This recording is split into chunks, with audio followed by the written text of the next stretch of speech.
Hello everyone, welcome to learning nursing YouTube channel. आज हम देखेंगे नर्सिंग फाउंडेशन के related questions for upcoming nursing exams. First question, which of the following interventions the nurse should perform while preparing the client for insertion of a pulmonary artery catheter. Pulmonary artery catheter insert करना है तो patient को कौन सा intervention करना है patient को prepare करने के लिए। तो first, place the patient in the high Fowler's position. Second, obtain an informal consent from the patient. Third, perform an Allen test to confirm adequate urinary artery perfusion. And last, ensure that the patient has continuous ECG monitoring. And correct option is option number D. Ensure that the patient has continuous ECG monitoring. क्योंकि हम क्या करने वाले हैं, pulmonary artery catheter insertion करने वाले हैं।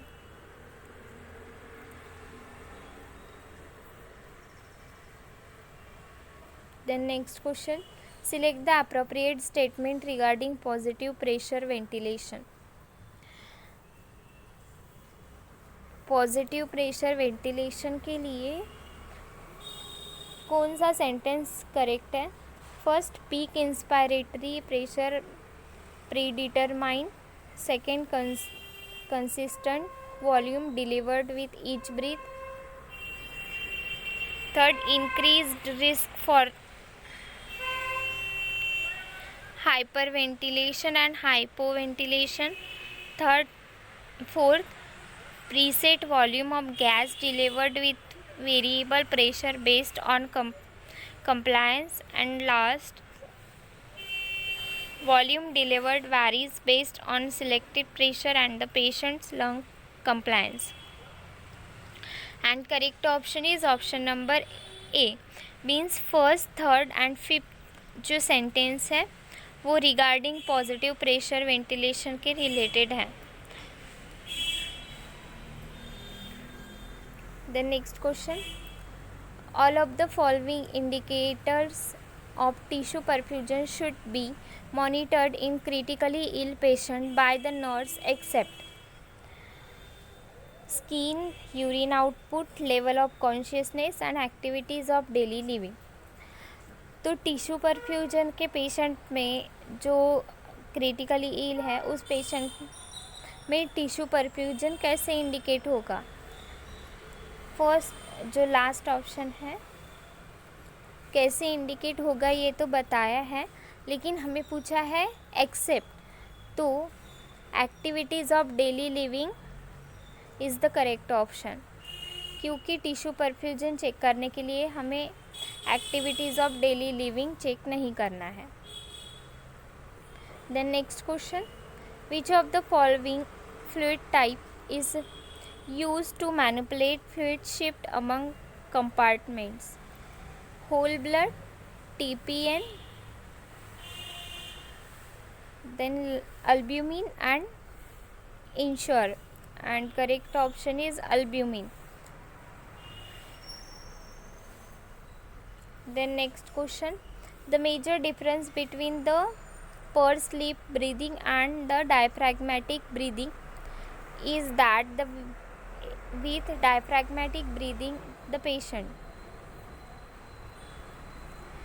inhales through the mouth, second, exhales through pursed lips, third, raised both shoulder while breathing deeply, and last, tightens the abdominal muscle while exhaling. And correct option is option number D, tightens the abdominal muscles while exhaling. Diaphragmatic breathing में क्या होता है, the concentration of abdominal muscle at the end expiration helps to reduce the amount of air left in the lungs at the end of the expiration. The next question, Which nursing assessment best indicates the patient ability to tolerate activities? कौन सा assessment based indicate करता है कि patient की ability है जो to tolerate activity? First, result of vital sign before and after activity. Second, pressure of adventitious breath sound.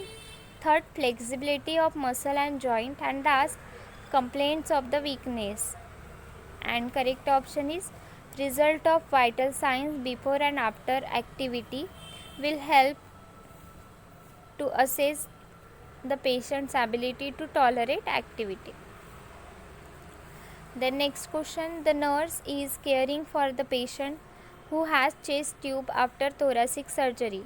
The nurse should. अगर patient को चेस्ट ट्यूब है, चेस्ट ट्यूब के रिलेटेड क्वेश्चन जो है वो अभी ESIC जो हुआ था उसमें भी पूछा था.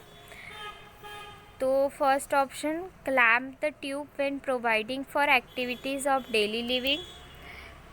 Second, position the collected device at the same level of chest. Third, maintain the airtight dressing over the punctured wound.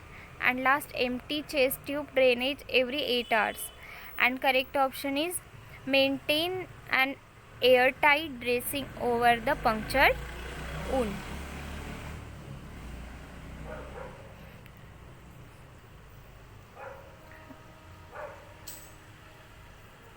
Then next question, you are assigned to provide care to an unconscious patient. Due to immobility, the patient developed thrombophlebitis. The nurse understands that the most serious complication associated with thrombophlebitis is. एक nurse assign किए गए हैं to care the unconscious patient and due to immobility patient में क्या हुआ है, thrombophlebitis develop हुआ है. तो मोस्ट सीरियस कॉम्प्लिकेशन क्या होगा regarding the thrombophlebitis? First option, postural hypotension. Second, blanchable erythema. Third, dependent oedema. And last, acute chest pain. And correct option is acute chest pain जो है वो थ्रोम्बोफ्लेबाइटिस का complication होगा.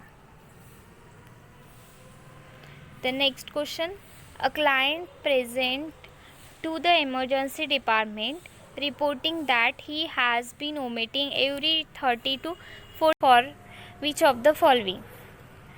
क्लाइंट इमरजेंसी डिपार्टमेंट में आ रहे हैं और उनकी कंप्लेंट है कि लास्ट 8 आवर्स से उनको एवरी 30 to 40 मिनट्स में ओमिटिंग हो रही है. तो क्लाइंट में कौन सा रिस्क बढ़ गया है अब इस कंडीशन की वजह से? First, metabolic acidosis and hyperkalaemia. Second, metabolic acidosis and hypokalemia. Third, metabolic alkalosis and hyperkalaemia. And last, metabolic alkalosis and hypokalemia. And correct option is option number D, metabolic alkalosis and hypokalemia.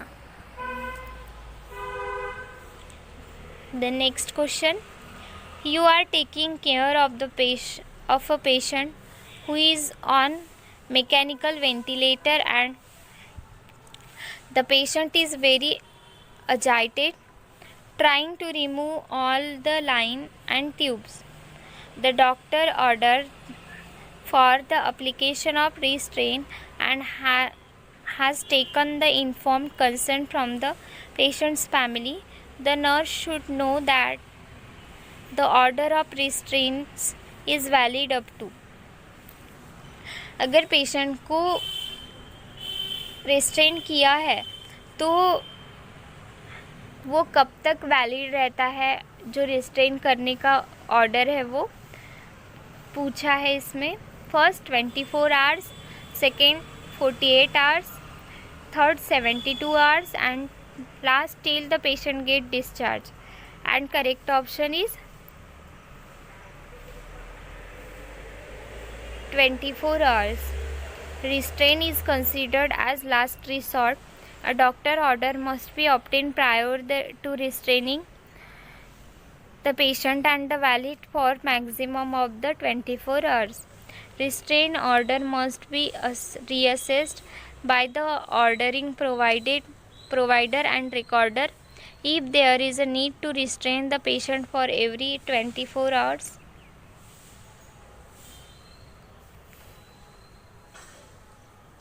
Thank you so much. आगे के questions हम next video में देखेंगे।